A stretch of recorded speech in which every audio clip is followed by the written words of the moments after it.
अपघाती निधन झालं त्यालाही मी या ठिकाणी आदरांजली अर्पण करतो। रमेशजी, आता रमेशजीला रमेश म्हणायची सवय,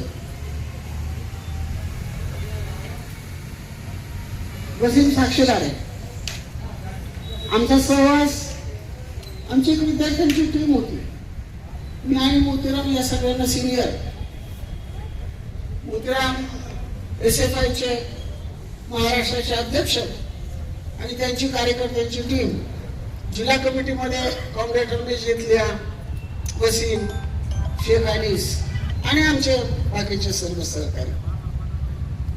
तो जो आम्ही अनुभवलेला काळ आहे, रमेश दररोज माझ्या घरी असायचा, बीडमध्ये असताना दररोज। वसीम, आप हर रोज मेरे घर पर येते, एका ताटात आम्ही जेवायचो, डेली आमच्या बैठका असायच्या। मार्क्सवादी कम्युनिस्ट पक्षामध्ये काम करत होतो आम्ही त्यावेळेला, आणि दिवसभर कॉलेज करून रात्री आम्ही 2-2 वाजेपर्यंत रस्ते रंगवायचो। SFI जिंदाबाद, चुना काळू। रमेश स्वतःच्या हातामध्ये ब्रश घेऊन सगळ्या अंगावर तिरंग उडेपर्यंत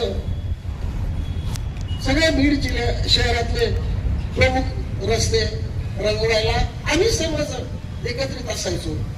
स्टँडच्या गेटवरती बसून रात्री अपरात्री चहा प्यायचो।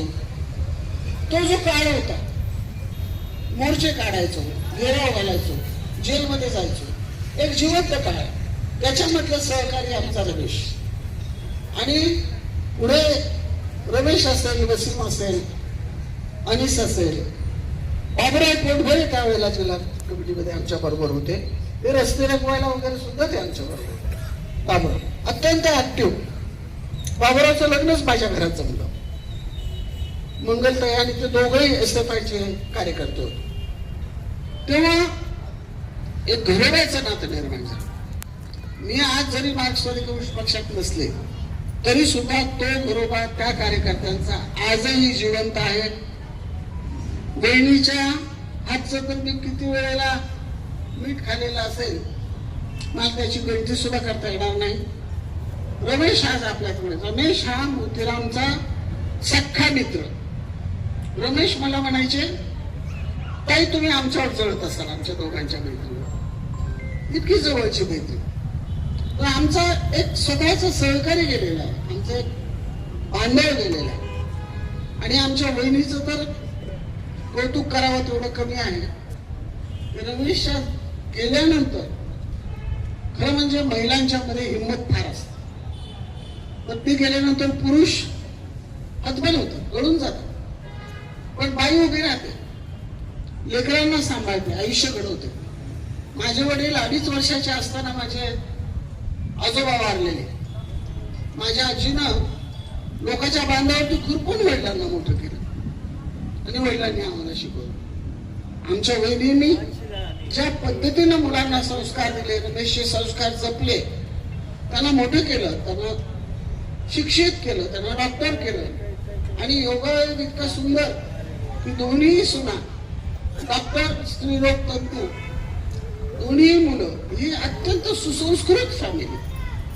सध्याच्या धकाधकीच्या जातीवादाच्या काळामध्ये इतकी सुसंस्कृत फॅमिली मिळणं फार कठीण आहे। इतकी चांगली फॅमिली आज मला आणि माझ्या कुटुंबियांना खूप आनंद होतो की डॉक्टरनी इतकं चांगला दवाखाना या ठिकाणी उभा केलेला आहे। उद्घाटक म्हणून आपले सहकारी आपल्याला लाभलेले आहेत। सिनियर डॉक्टर आनंद गावकर साहेब आशीर्वाद द्यायला या ठिकाणी उभे आहेत, आणि मला खात्री आहे या परिसरातील ग्रामीण भाग असो की शहरी भाग असो, सर्व पेशंटची सेवा अत्यंत घरच्या पद्धतीनं कौटुंबिक जिव्हाळ्यातून होईल याची मला खात्री वाटते। आणि समाजाला एक चांगली सुविधा उपलब्ध करून दिल्याबद्दल मी जेतलिया कुटुंबाचं अभिनंदन करते, पुन्हा एकदा अभिनंदन करते। रमेशला पुन्हा एकदा श्रद्धांजली वाहते आणि आपल्या सर्वांची रजा घेते। धन्यवाद। जय हिंद, जय भीम, जय महाराष्ट्र।